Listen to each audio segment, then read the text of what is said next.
Mila, thank you Hi. for being here with us today, particularly on short notice. Thank you for agreeing to talk to us on the Rising Strong video series.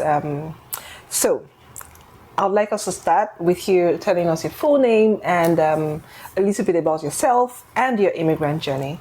Oh, thank you for having me. Yeah, it was a very short notice, but yeah, I'm here anyway. So my name is Magdalene Milanoi Nameyok. It's quite a name, but I go by Mila.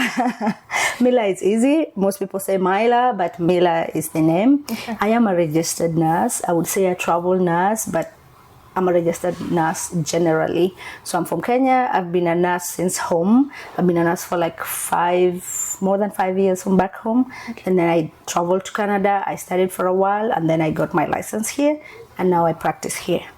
Oh, wow, that's beautiful. Yeah. So you already told us your occupation. That was supposed to be the next question. Okay. So are there any other activities you engage in aside being like a nurse? So maybe volunteering. And you did mention being a travel nurse.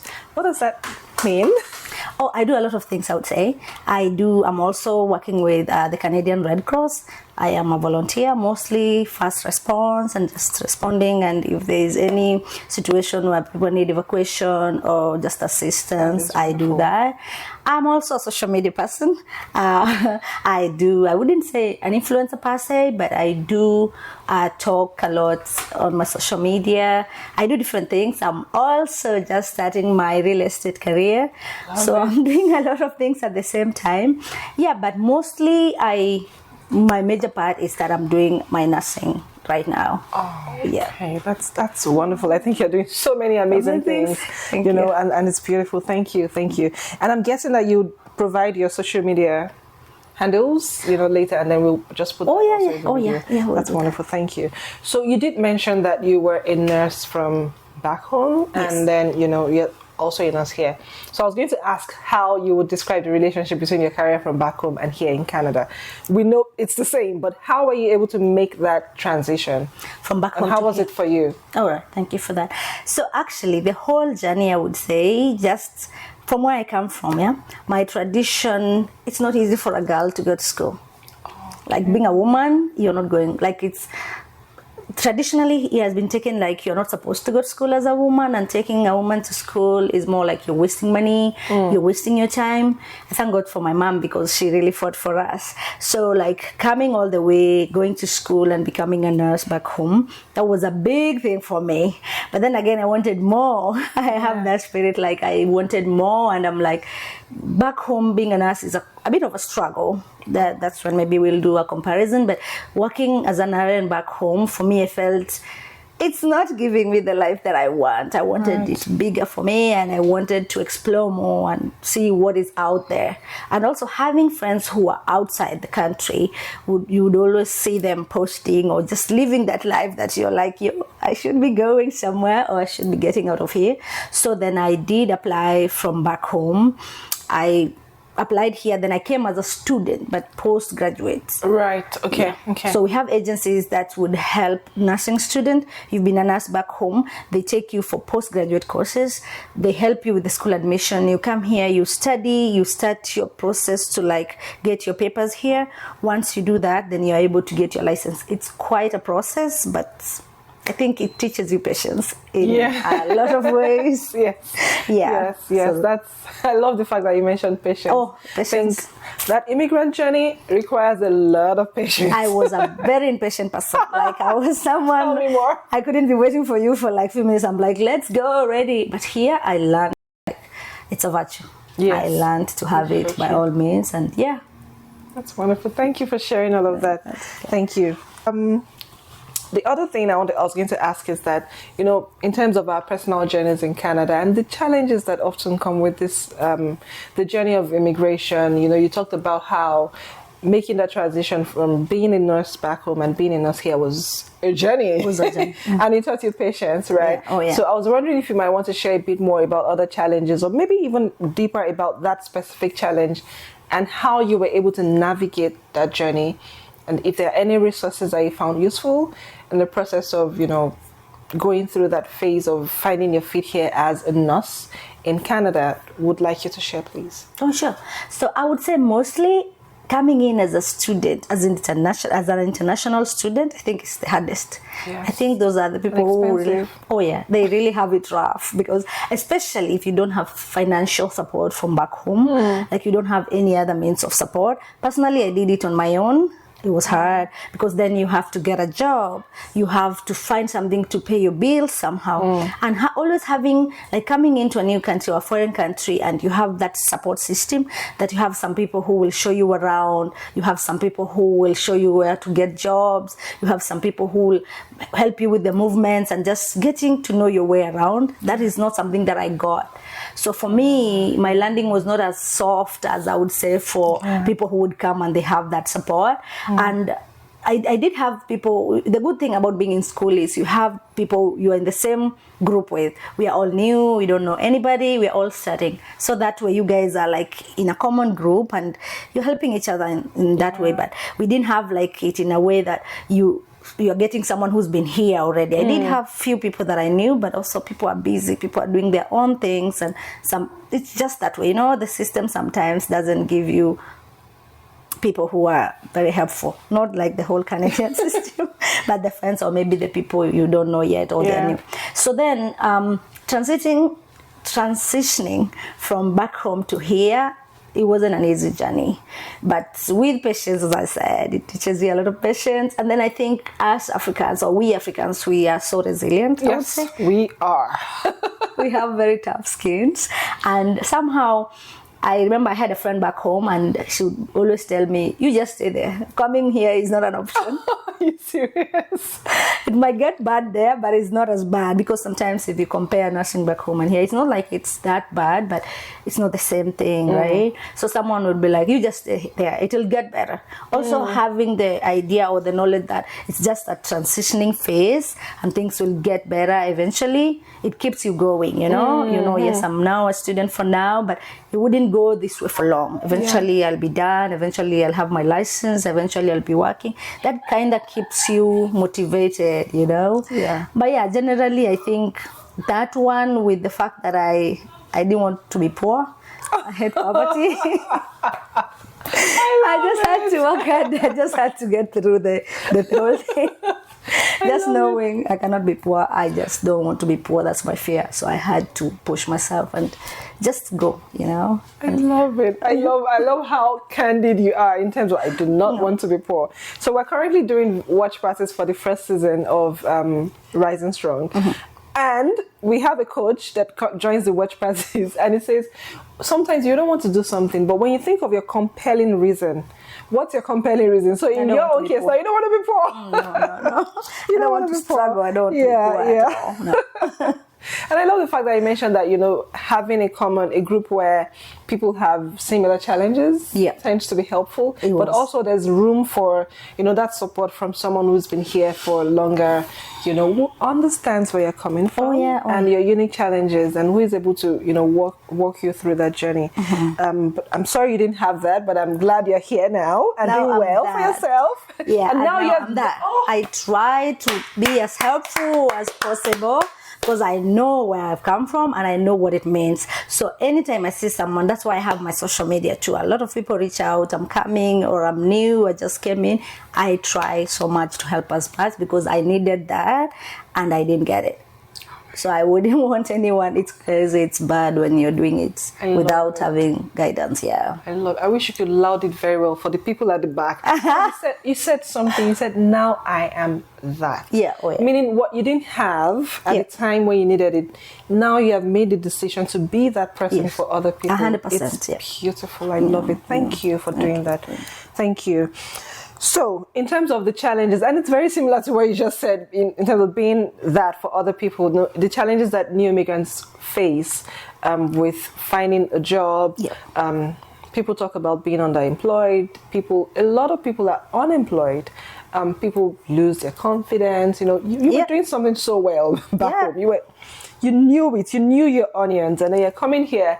You're the only one who speaks like you speak. You're the only one who maybe one of the few people who look like you, and you're just looking around and it's a struggle. You can't even remember what you used to know, you know. Yeah. So we've heard people saying that they have such challenges, and it tends to take a toll on their mental health.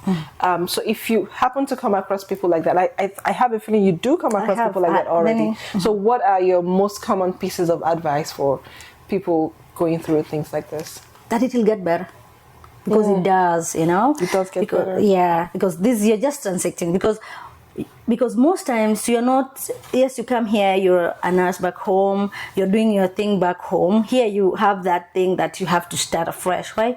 You have to do something to get you going. Personally, I was a waitress for some time because I had to start there.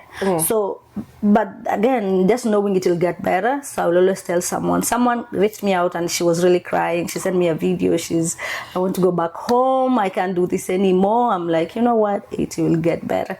It does get better. You just have to be really patient at that time, which is not easy. Because but it gets better. That's what I can say. Yeah, and that's the truth. It does get better. It does. So I would like also take a step back, because I just wouldn't remember that I've met a couple of people who really have no idea what the next step would be towards getting certified to practice nursing in Canada.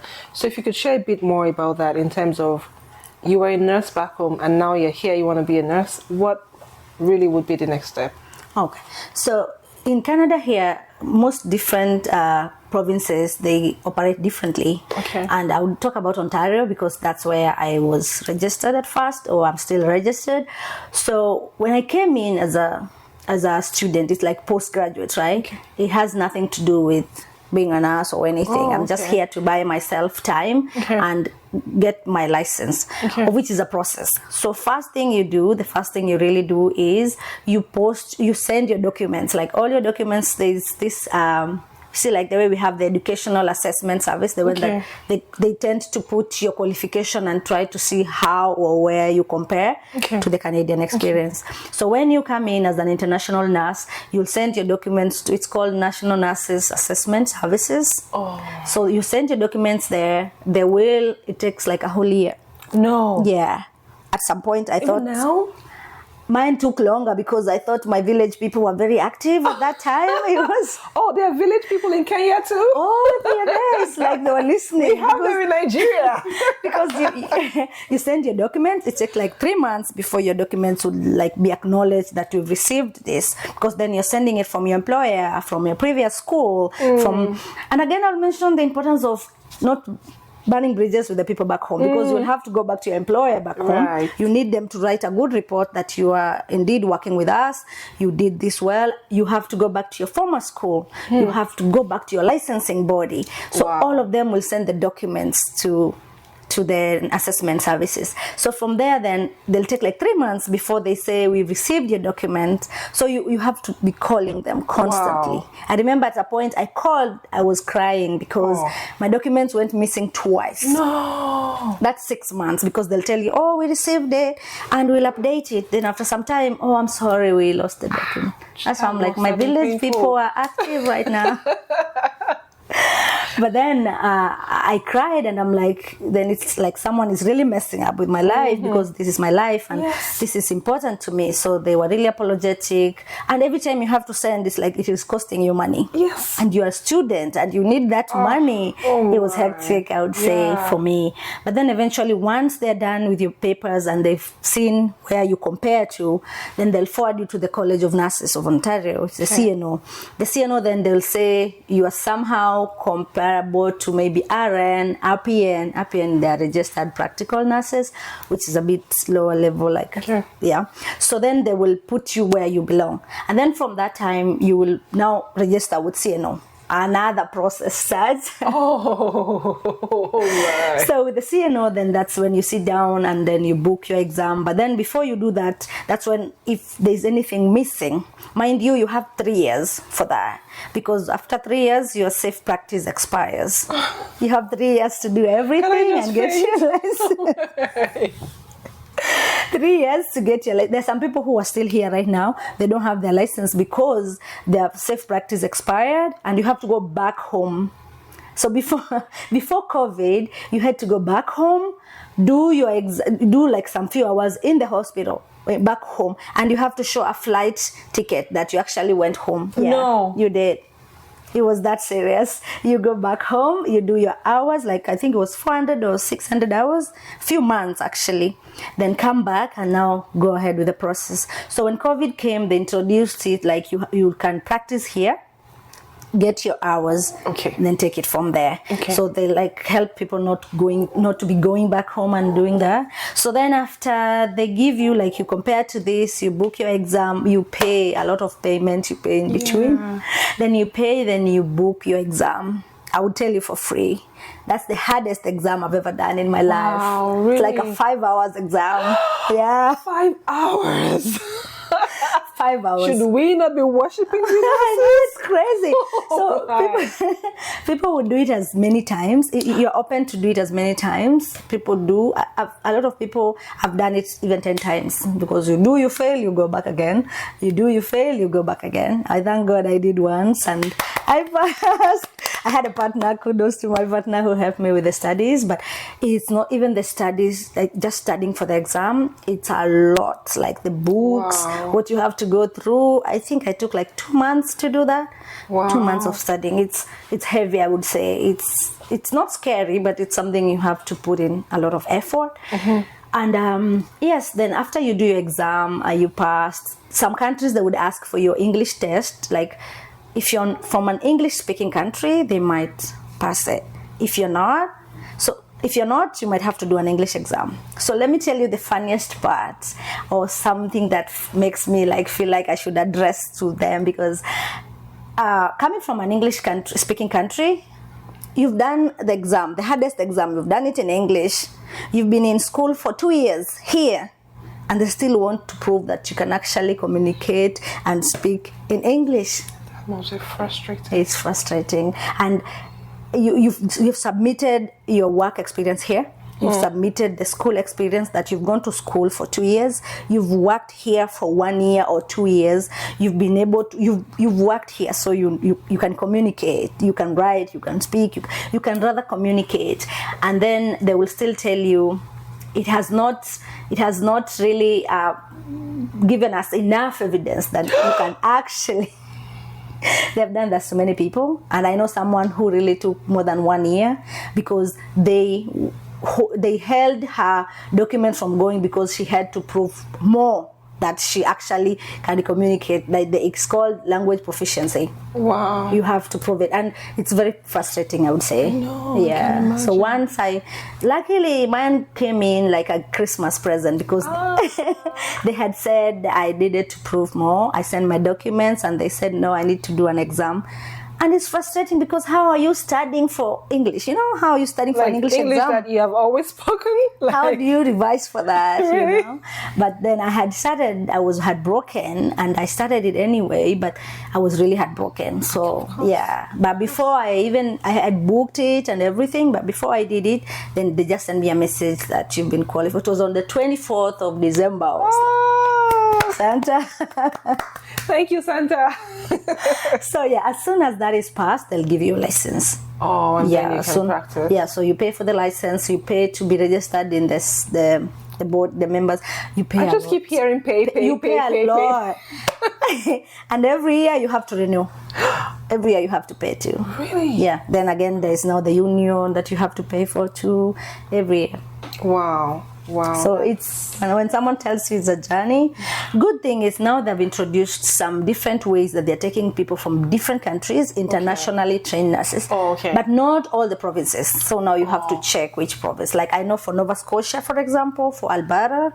So you can come in without, if you don't have all the license and everything, it's called, you're given a conditional license, which is like 6 months. I've seen they have Nigerians, they have Filipinos, and they have Indians. Those are the accelerated or people who get it faster. So you come in, you work with them as you process, which is much better. And it's not over lengthy, like it's not a process compared to what we went through. So now for people who are outside home and they want to do that, just check different provinces and you would see for nurses, board of nurses in that province, and you just see a page for internationally trained nurses. Then you can come in and you'll start with them. They'll train you. They'll give you the resources. They're very supportive at that point. Okay. Yeah, they'll give you resources until it's your time to do your exam. You have to do the exam though. You cannot run away. You have to do the exam. Wow. Yeah. The 5-hour exam. And then it cuts you off depending on how good you're doing or how bad. Oh yeah. So personally, I did like 95 questions. That is like 3 hours I did. Oh. But some people, if you've done well, 75 it can cut you. If you've done bad, 75 it can cut you. Oh wow. Yeah. That is serious. That's a tough one. It's great. Wow, well done. Well done. We have to salute you for doing that. Thank you. Well done. It's quite well done. Thank you for sharing all of that. And I think people who watch that will find it very helpful. Yeah. I often hear about the challenges, but I never really, because that's not my field, right? I never really asked exactly what the steps are. So thank you for sharing all of that. It's even on my TikTok page. I normally post because also I'll get a lot of questions. Someone asking me, I'm just in and I'm a nurse. How do I start? So I tend to just post it and just let them refer to that. And yeah. Oh, okay, that's good. So we're going to put the TikTok page link somewhere in the description so that people can go there. Thank you. Okay, so my next question, I cannot remember, so I have to look at the... Where were we? Okay, no, I think we already talked about mental health and how you said it's gonna get better. That's it. Yeah. Okay. So we've talked a lot. Okay. Mental health, just choose your battles. Just choose your battle. Don't fight everybody. Wait, we have to hear that one very well. So let me ask you again. I love it. So. What would be your advice to people, struggling with their mental health? Even not just with their mental health, getting settled in the system, finding friends, finding a good job. What would you say to people like that? For like finding your way around, network with people. Talk to people. Don't just talk to people and get outside of the African community, I would say, or just your country's mentality. If you're going somewhere and it's only Kenyans and it's only Nigerians, try and interact with people outside. Try and meet other nationalities. You get your mind to be more exposed, or you get to learn more. I would say in my traveling job, I actually started because we met someone who was like, "Why don't you do this?" You learn more when you interact with people and you're talking and you connecting with more people. And also for your mental peace, and just choose your battles, because there are some things that are beyond you already. Yes, you cannot keep fighting for that, and there are some things like it will take this long. Just flow with what is happening now. Do not overthink and think of things that you cannot even solve now.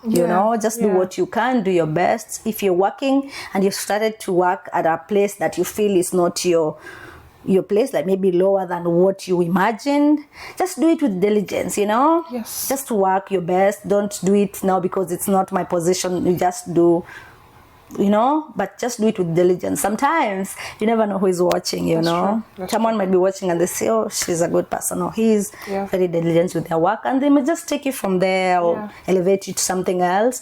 And also choose your battle. Just know what my field especially is very stressful.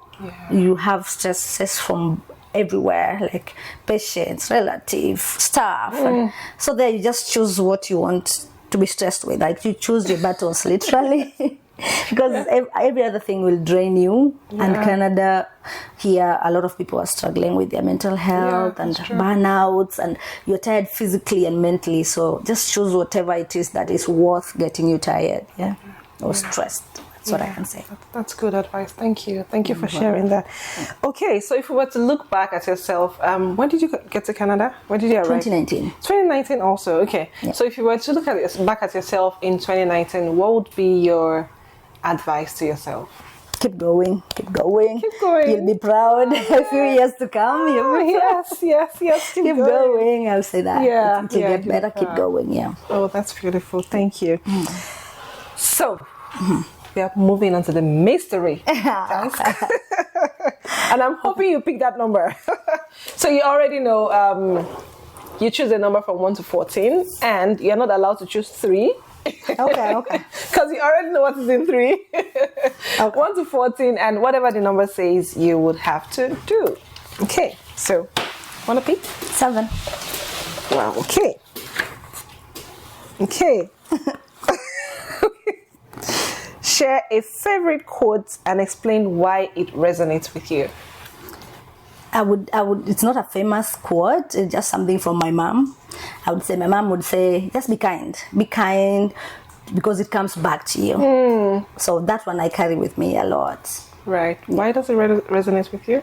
Because I would say kindness takes you a long way.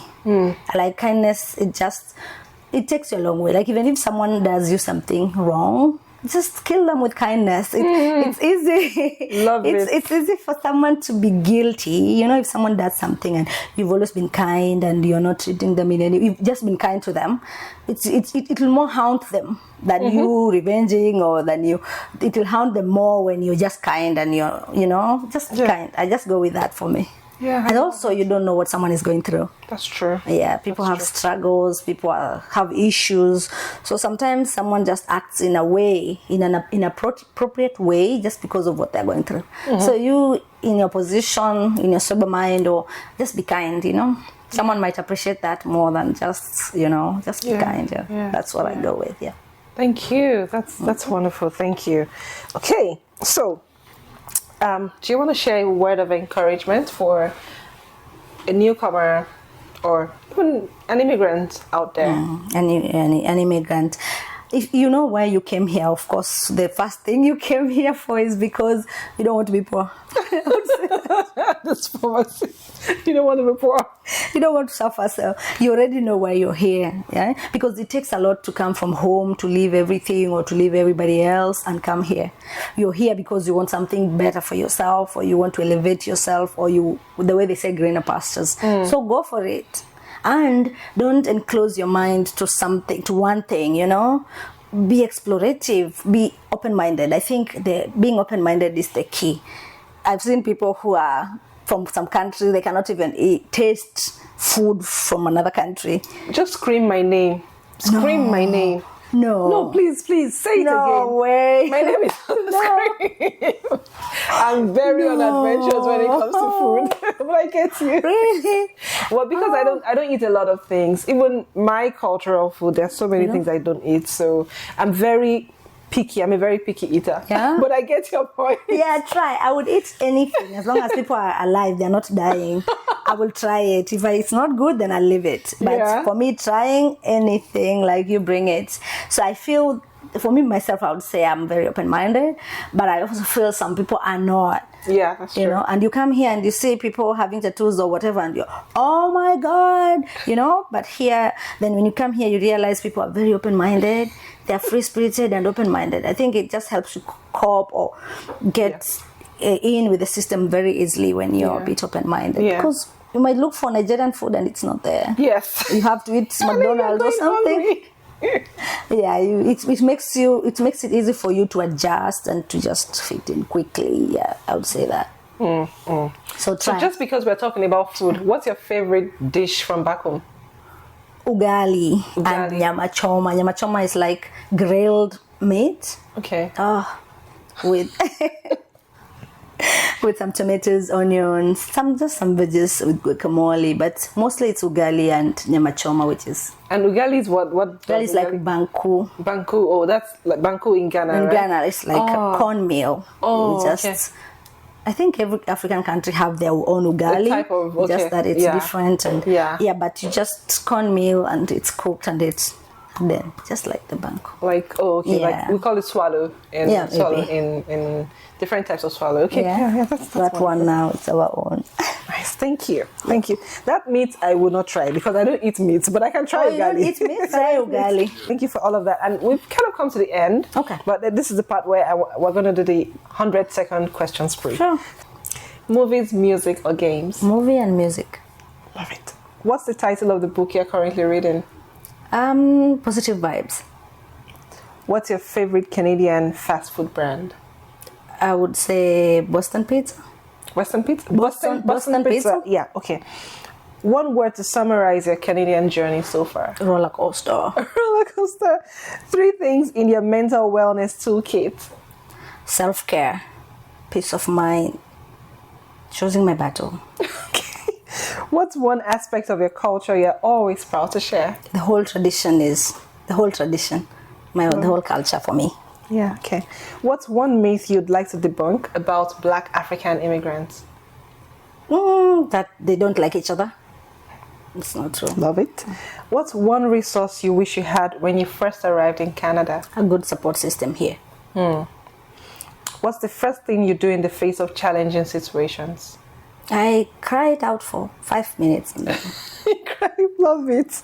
What's one aspect of the Canadian culture that you've embraced since immigrating? Open-mindedness. What's an unexpected community resource that's been a game changer for you? Community resource. I think the fact that they have food banks for people who don't have food access, the shelters. Yeah, okay, that's good. Finish the sentence. We can embrace our cultural differences by... Just being kind. What's one thing you wish you knew before moving to Canada? Say it again. One thing you wish you knew before moving to Canada? That it's extremely cold. That's a good place to stop. I love that. I knew we had winter, but I didn't know it was that bad. Wow. Thank you so much for being you. here. Thank you, Mila. It's been wonderful talking to you. I've learned so much, just from talking to you today, and particularly because it was just a minute notice.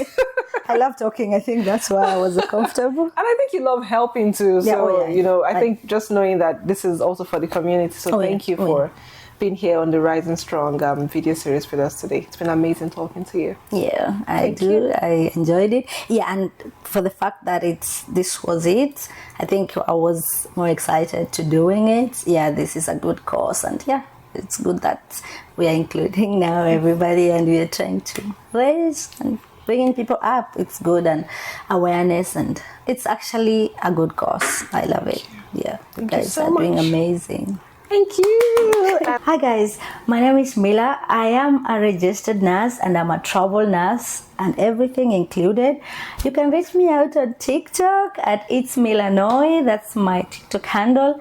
And if you like soft life, you don't like struggling, you like working hard for your life, follow me on Instagram at It's Mila_babygirl. Let's meet and talk some more.